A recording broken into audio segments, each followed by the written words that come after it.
All right, let's begin with the revision of the topics that we cover today. Topic number 1 कहता है हर business के लिए हम एक ही ऑडिट प्रोग्राम नहीं बना सकते। Evolving one program for all the business is not possible. मैंने कहा क्यों? तीन चीजें अलग अलग है, बिजनेस अलग है, इंटरनल कंट्रोल्स अलग है, ऑडिट की सर्विसेज अलग है। कम ऑन, बिजनेस अलग है, इंटरनल कंट्रोल अलग है, ऑडिट की सर्विस अलग है। बिजनेस अलग है मतलब बिजनेस की जो नेचर है वो कहीं ना कहीं नेचर अलग हो सकती है। यानी नेचर का क्या मतलब है कि कंपनी है, कोई एलएलपी है, तो सबका नेचर ऑफ ऑपरेशन अलग हो सकता है। दूसरा सर क्या अलग हो सकता है? मैंने कहा साइज अलग हो सकता है, कोई बड़ी है कोई छोटी है। एंड आखिरी पॉइंट क्या था? कॉम्पोजिशन, उसके अंदर क्या प्रोडक्ट्स एंड सर्विसेज है, ये सब चीजें अलग हो सकती है। तो नेचर, साइज एंड कॉम्पोजिशन अलग हो सकता है। साथ ही साथ सबके कंट्रोल्स इफेक्टिव और एफिशिएंट नहीं होंगे, कुछ के होंगे कुछ के नहीं होंगे। So effectiveness and efficiency of operation and the nature of services to be rendered, ये सब अलग अलग हो सकती है। तो जब तीन चीजें अलग है तो एक ही प्रोग्राम क्यों? Due to the variation evolving one program for all the business is not practicable.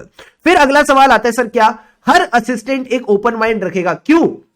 क्योंकि सब बिजनेस अलग है, उनके इंटरनल कंट्रोल अलग है एंड हमारा स्कोप ऑफ सर्विस अलग है। सो कंसीडरिंग दीस थ्री फैक्टर्स जो आपने ऊपर पढ़े, वही तीन फैक्टर्स को ध्यान में रखते हुए हम क्या करेंगे ना, हम एक मिनिमम प्रोग्राम डिजाइन करेंगे, एक स्टैंडर्ड प्रोग्राम डिजाइन करेंगे। उसमें आप कुछ प्लस कर लो कुछ माइनस कर लो। Come on, minimum essential work standard program बनाएंगे, उसमें आप कुछ प्लस कर लो कुछ माइनस कर लो। प्लस का मतलब है आपने जैसे जैसे एक्सपीरियंस गेन किया आप प्रोग्राम को ऑल्टर कर सकते हो, चेंज कर सकते हो to include the situations which were left out, जिनको आपने पहले छोड़ रखा था। तो considering your experience you can alter the program to include the situations which were left out. Sir कई सारी ऐसी फालतू बातें भी हो सकती प्रोग्राम में जो काम की नहीं है, हाँ उनको हटा दो। यानी if any work which was originally provided and it is unnecessary, काम का नहीं है मतलब unnecessary, irrelevant, that can be dropped. तो करे क्या? चुपचाप ओपन माइंड रखो। You should be encourage to keep an open mind. And last वाला पॉइंट तो हमारा फेवरेट है सर, क्यों? क्योंकि इसी के ऊपर क्वेश्चन था। अगर आपको पता चलता है कई सारे ईवे बिल 24 घंटे में कैंसिल हुए हैं, कई सारे ईवे बिल 24 घंटे में कैंसिल हुए, टेस्ट योर अंडरस्टैंडिंग भी साथ साथ करा रहा हूं। तो अगर 24 घंटे में सही कई सारे ईवे बिल कैंसिल हुए हैं, किसको बताएंगे? सर अपने सीनियर्स को बताएंगे। तो report the significant matters to your partner, to your proprietor and to your senior. क्या ये पूरा का पूरा क्वेश्चन क्लियर है? जल्दी से बताओ, यस और नो? Yes sir. फिर हमने एक बढ़िया वाला टॉपिक किया था जिसका नाम क्या था? Periodic review. जिसका नाम क्या था? Periodic review. तो मैंने कहा पीरियोडिक रिव्यू में सबसे पहले तो तीन बातें ध्यान रखना। पीरियोडिक रिव्यू का क्या मतलब है? अपडेटेड होना चाहिए। जो आपका ऑडिट प्रोग्राम है, देखो हर साल चीजें चेंज हो सकती है, हर साल क्लाइंट का धंधा चेंज हो सकता है, उसकी प्रोसेसेस चेंज हो सकते हैं। तो it is important to see whether your program is adequate. इन दो चीजों को ऑब्टेन करने के लिए, नॉलेज को ऑब्टेन करने के लिए और एविडेंस को ऑब्टेन करने के लिए। तो ये आपको पीरियोडिक रिव्यू तो करना पड़ेगा एडिक्वेसी देखने के लिए। बट सर क्यों करें? अगर नहीं करोगे तो डंडे पड़ेंगे। अगर नहीं करोगे तो डंडे पड़ेंगे। सर कैसे? पूरा क्रोनोलॉजी समझो। एंटिटी की बिजनेस पॉलिसी चेंज हो जाएगी हो, और अगर आपने प्रोग्राम को चेंज नहीं किया तो वो ऑब्सोलीट निकलेगा, और ऑब्सोलीट प्रोग्राम से ऑडिट किया तो आपके ऊपर लीगल कॉन्सिक्वेंसेज आएंगे। ये जो आपने बेवकूफी की, ये जो आपकी नेग्लिजेंस है, इसी वजह से लीगल कॉन्सिक्वेंसेज आएंगे। तो बस ध्यान रखना, एंटिटीज बिजनेस पॉलिसी में चेंज, ऑडिटर में carry out the work with obsolete audit program and due to this negligence, इसी बेवकूफी की वजह से लीगल कॉन्सिक्वेंसेज आएंगे। तो सब बच्चों ने बोला हमको लीगल कॉन्सिक्वेंसेज नहीं चाहिए, हमें डंडे नहीं खाने, तो क्या करें? अगर आप अपने प्रोग्राम को मेंटेन करना चाहते हो, उसकी इंपॉर्टेंस को, यूटिलिटी को मेंटेन करना चाहते हो, इंप्रूव करना चाहते हो, तो रिव्यू करो, पीरियोडिक रिव्यू करो of the program, of the clients operation. तो फिर वो अप टू डेट रहेगा, जो भी कमियां होंगी, इनएडिक्वेसीज होंगी, वो रिमूव हो जाएंगी।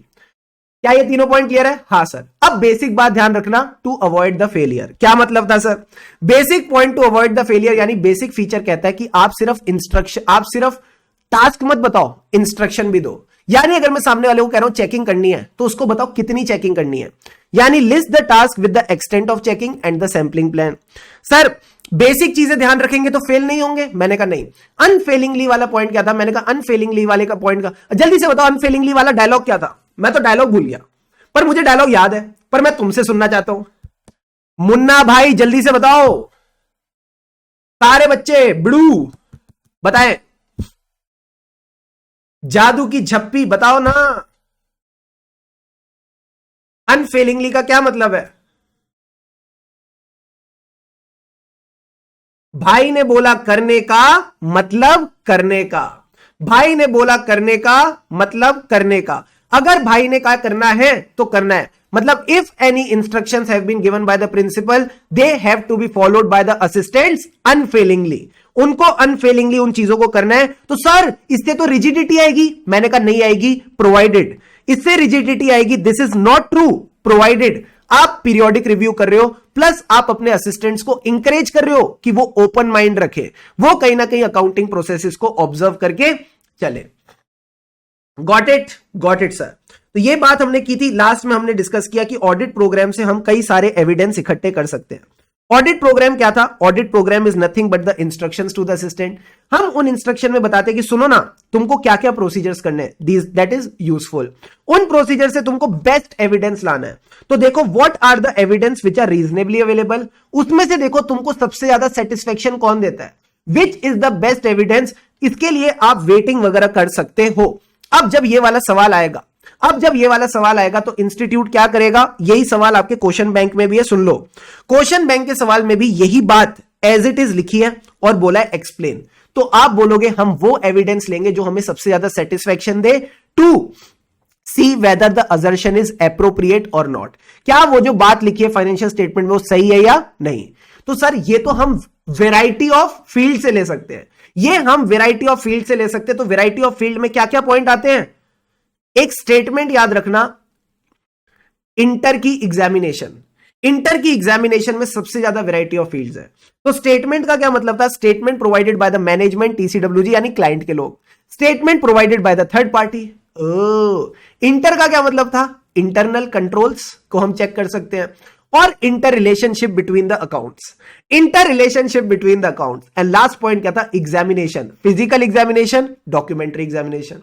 Come on, physical examination, documentary examination, and last में सर शुभम सर ने क्या दिए थे, एग्जाम्पल, कैश के, बैंक के, डेटर्स के। कम ऑन, कैश के, बैंक के, डेटर्स के, एक बार और, कैश के, बैंक के, डेटर्स के, एक और बार, कैश के, बैंक के, डेटर के। मजा आ रहा है, कैश के, बैंक के, डेटर के। कैश क्या था, कैश चेक करना है तो कैश काउंट कर लो। बैंकर के पास आपने कोई सिक्योरिटी रखी है तो बैंक से सर्टिफिकेट ले लो। डेटर के लिए क्या देखते हैं, तो मैंने कहा ये मैंने ऑलरेडी बता दिया, invoice, debit note, credit note, external confirmation. Best क्या है, external confirmation. 7 minutes 43 seconds. Done. तो now wish you the best for tomorrow's test. धूम मचा देना कल के टेस्ट में। कल के टेस्ट में क्या आएगा, चैप्टर नंबर 2 पूरा, और जो चैप्टर 4 आधा अधूरा पढ़ाया था उतना करके आना, और कुछ करने की जरूरत नहीं है। विश यू द बेस्ट, धूम मचा दो दोस्तों, दिखा दो हर उस इंसान को जो आपकी कैपेबिलिटीज पे शक करता है, जो आपकी कॉम्पिटेंस पे शक करता है कि हमारी कॉम्पिटेंस और कैपेबिलिटी पे शक मत करना, हम कमिटेड है। हम इंटर स्टूडेंट्स नहीं, हम इंटर स्टार्स है। तो विश यू द बेस्ट, लगे रहो इसी तरह, खुशी से पढ़ो, खुशी से पढ़ेंगे तभी आगे बढ़ेंगे। Have an awesome day ahead. हमें राही ऑडिट के फिर मिलेंगे चलते चलते। धूम मचा दो। अजर्शन भी आएगा, हाँ अजर्शन भी आएगा, ठीक है, चलो।